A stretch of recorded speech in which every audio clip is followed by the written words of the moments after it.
So hunting has been part of Trinidad culture ever since. When colonials got here, they would also hunt, and then after colonialism, it became a pastime of everyone. We have game species in Trinidad, and then we have the protected species. Now, all animals under the Conservation of Wildlife Act are protected. Get a permit to hunt your game species for a specific time of year only. It is when we start to take advantage of the ambiguity in the law that is where the problem arises. Yeah. And we start to blur the lines between being a sustainable hunter that has appreciation for the ecosystem, has appreciation for the wildlife, and we start to see the animals as a commodity to gain revenue and as not just as a luxury or as a mechanism of fellowship and community livelihood, so to say, but as a mechanism to earn and exploit the wildlife. And this now the sad thing is, if as an entire community they fail to realize that they are putting the ecosystems at risk, because in good ecosystem management, you remove certain keystone species, you chip away at the ecosystem. Welcome back to Conservation Connected, everybody. I'm so glad to have you join me in yet again another video in my Conversations About Conservation series. So, in today's episode, I will be continuing my conversation with Dr. Ryan S. Mohammed about hunting practices in Trinidad and Tobago. So in our last episode, we focused mainly on the problems associated with hunting practices here, while also maintaining a cultural and political perspective.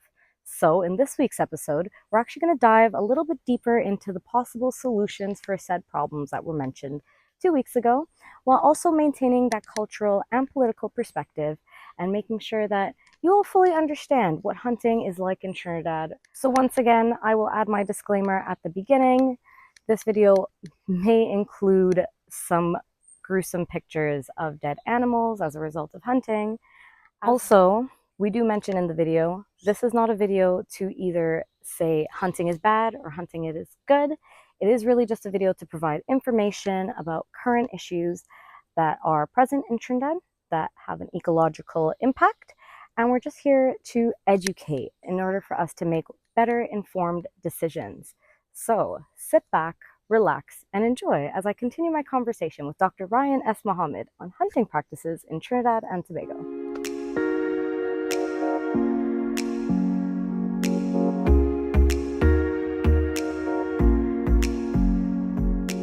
You mentioned something in the last interview that we did, and I think I'm going to bring it up again because I think it was a really good point, and it pertains to this. People are going to use culture as excuse for hunting. So they're going to say, okay, but this is part of Trinidadian culture, because wild meat hunting, even being here, you can see it all over the signs, like when you go through town. It's very prominent in Trinidadian culture and like are the foods that we eat. So how do you then argue the cultural point or the lifestyle point of like, okay, but you're overdoing it? Well, this is where we need to inculcate new culture. Which is not an easy thing. Yeah. All right. A few years ago, in the 80s, when seatbelts wasn't a thing. Yeah. All right. Yes, they would have seatbelt campaigns and all of that, and it wasn't mandatory for vehicles to have seatbelts. But then people started to get charged for it. And then they say, okay, we're now approving your vehicle to be on the road if it didn't have seatbelts in the 2 front seats. All these things. They put things in place. And in less than 2 decades, in less than 1 generation, wearing seatbelts is now a culture. All right? Less than 2 decades. So does this responsibility then fall on our lawmakers? It falls on lawmakers, law implementers, but by and large, it falls on ourselves. Because now, people know when they sit down in the front seat, you have to put on your seatbelt. It is now common sense to put on your seatbelt. But we have to understand why And our lawmakers and our implementers need to understand the importance of implementing these things. And therein it is the threefold problem.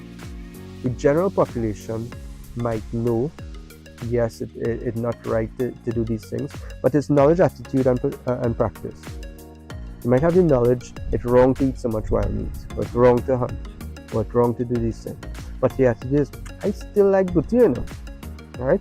And the practices, I don't care how much for it, but I paying for it. Now, but you still have the right knowledge.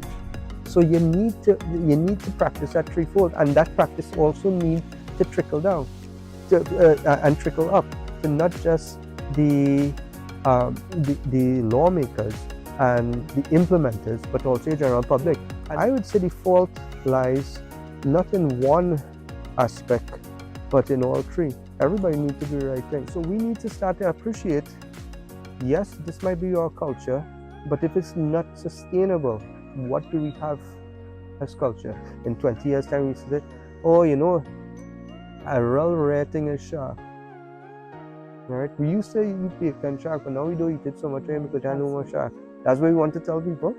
In the absence of regulation, it is full-fledged free-for-all. Yeah. So it means we need to self-govern and be aware of these things until the appropriate legislation could guide these things accordingly. So if the general population say, no, we do not want plastic bottles, we want our beverages in glass returnable bottles, then the suppliers have to change how they market it. Yeah, if the general population say, we do not want wild meat, then what happens is that the people that trade in wild meat for profit will realize it is no longer profitable. And if it is that people that want to still go and shoot wild meat as culture and as recreation thing, fine. Shoot your wild meat as culture, give it away to your friends, but it's not being traded.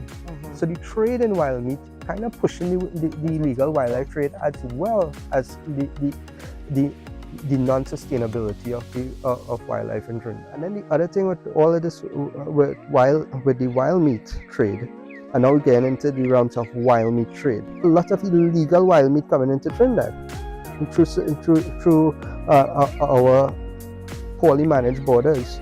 All right. I recall a few years back down in Carcass area seeing a sign at the side of the road. At the beginning of the week, they had a list of about 5 or 6 different types of wild meat for sale. It was ranging in price from $60 to $100 a pound, the different things.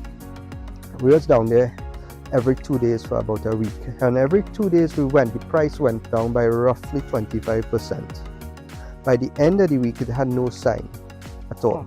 Okay, but one of the sites we were sampling was a river crossing, and what we found was a lot of wild meat that was dumped in the river, just from waste. So, and what we suspect, I mean, we can't confirm it because we didn't go and ask people if all the meat sell out, was that gradually all this wild meat came in illegally. They had to sell it, they had to drop the price, and then it had to get dumped. Okay, so with the wildlife, with the wild meat trade, you have illegal wild meat trade, and which is illegal cross-boundary trade in any case, unregulated. Imagine some of this meat coming into circulation for Christmas and Carnival, and it's meat that not harvested properly. You have issues of food poisoning. You have issues of zoonotic transfer diseases. You have issues of bringing in diseases to our own wildlife, and our own wild livestock. All right, because it's unregulated trade in meat. And all of this, yes, I understand. My favorite type of wild meat used to be packer lamb. Okay. But I don't eat wild meat in Trinidad anymore, simply because I know it's not sustainable. All right. And if I could know that for myself, I never say do eat wild meat. I never tell anybody do eat wild meat or do hunt. If you know that it is difficult to hunt this thing because it have less, then it probably makes sense to not hunt it for a few years. But you would assume that hunters would, well, I guess this is how it used to work with our ancestors and stuff. Hunters would rely on stronger populations to hunt, because ideally you're thinking, yeah, I want to make sure that I have this to hunt in the future. No, and that's the difference between hunting for food, to ensure that you have food for next year. That's the difference between that and trophy hunting. Yeah. Now it's about bragging rights. Now it's about saying, okay, I catch the most amount of iguana, I catch the biggest iguana, I catch the most amount of quail, the most amount of tattoo, all this kind of thing. I catch the porcupine. It's legal to hunt porcupine, so but I catch one. People first are saying, oh, if we reduce hunting, we're taking away livelihoods. Okay, well, is it that you're hunting for pleasure or you're hunting for money? Yeah. Okay, if you're hunting for money, do wildlife farming. If you like wild meat so much, learn to farm wild meat. Push legislation for wildlife farming. Okay, and then if we could push wildlife farming in free range wildlife farming, you still have that element of wild meat, because you could have free range chicken. Everybody like the common fowl. Yeah. All right, you have your free range agouti, your free range there, and it harvests and it regulated the same way we regulate beef and poultry industry in some way or the other. We have a structured system of who doing the butchering of it and the packaging of it. Yeah. It's all about all of a sudden you trying to find loopholes because of some sort of instant gratification, and you're no longer thinking about the ecosystem. All right. Yeah. But yet, when something bad happens, they want to blame government, the oil company, the climate change, everybody else. But nobody's stopping to think about what they're doing is wrong. Now, for foreigners coming from away, they're obviously going to be exposed to these things. What would you recommend? And even to like the general public in Trinidad, what would you recommend? Just not purchase wild meat, or just be more aware? What would you recommend for a change, a shift? So this is a very difficult one, in the sense that, one, you have a lot of vendors that would have invested in the bacon shack store. They would have invested in the trade in wild meat for the carnival season coming up, etc. All right. Yeah. For me to tell the general public and the tourists coming here, don't do that. Yeah. I'm affecting somebody's livelihood. Yeah, Okay? exactly. However, what I would say is be mindful and know that transfer and purchasing this, you are affecting an ecosystem and the future livelihoods of the person you just buy it from.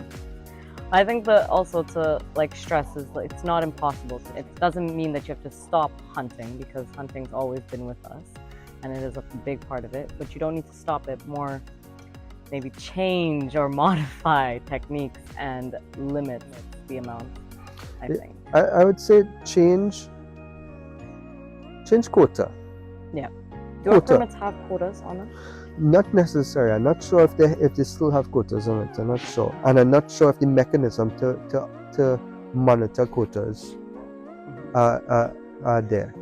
All right, so that might be one of the challenges to monitor the quotas, because we don't have a tagging system in Trinidad. All right, like for instance, in the US, where when you get a hunting license, you get a certain amount of tags, and every animal you shoot, you tag that. You tag that organism, so that way, if a officer looks at your catch, it's a tagged catch. Yeah. All right. If you have any carcass without a tag, you get in charge. Not like that in Trinidad. So we need a proper quota system. But in the absence of that, we have to assume that good sense will prevail, and that we will understand that we are overhunting, right? It is no longer, it should no longer just be a free for all, and it is hard for the wildlife officers to really keep track of this on their own.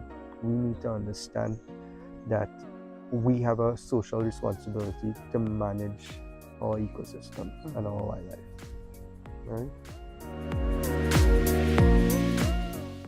Let good sense prevail. Yeah. You know, people need to understand that it's no longer about instant gratification. Yes, you think about what organisms you want to leave future generations to see.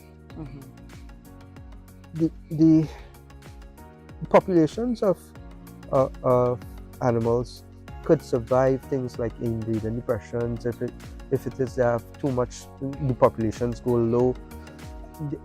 It might be right for the population, but it'll take them a while longer to outbreed and build the population back. That's when you have population numbers get too small.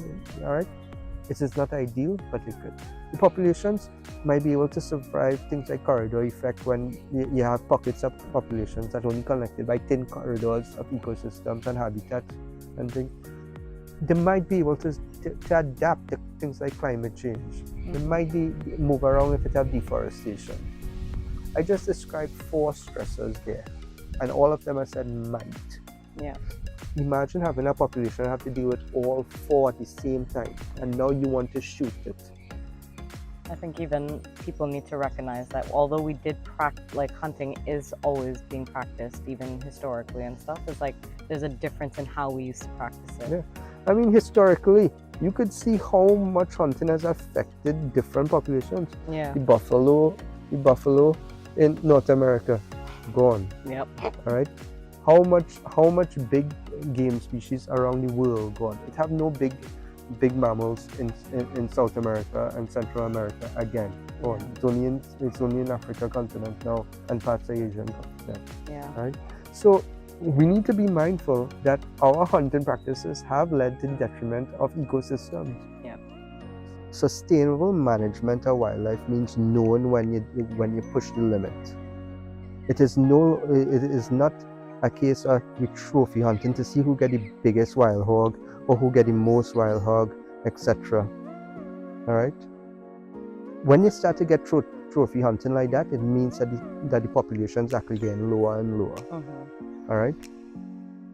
So that in itself will tell you things not sustainable. Well, it was nice speaking with you again. Good. Looking forward to the next one. Yeah. When we have a different topic, and hopefully we're joined by Velcro again, even though he ran off mid-video. Velcro's in the video. Oh. Yeah, he was in the video at one point. Yeah. But it was nice, and I hope I get to speak with you again. Cool. Looking forward to it. And don't forget to like, comment, and subscribe. Also, follow my Instagram page. I've started a new weekly series called Animal of the Week, where I provide you all information on an animal that you all vote for every Saturday, about why they're threatened, how we can help them, some fun facts, as well as a little bit of trivia, which I'm sure everyone enjoys. I will leave my Instagram handle down in the description below, and I hope you enjoy this video.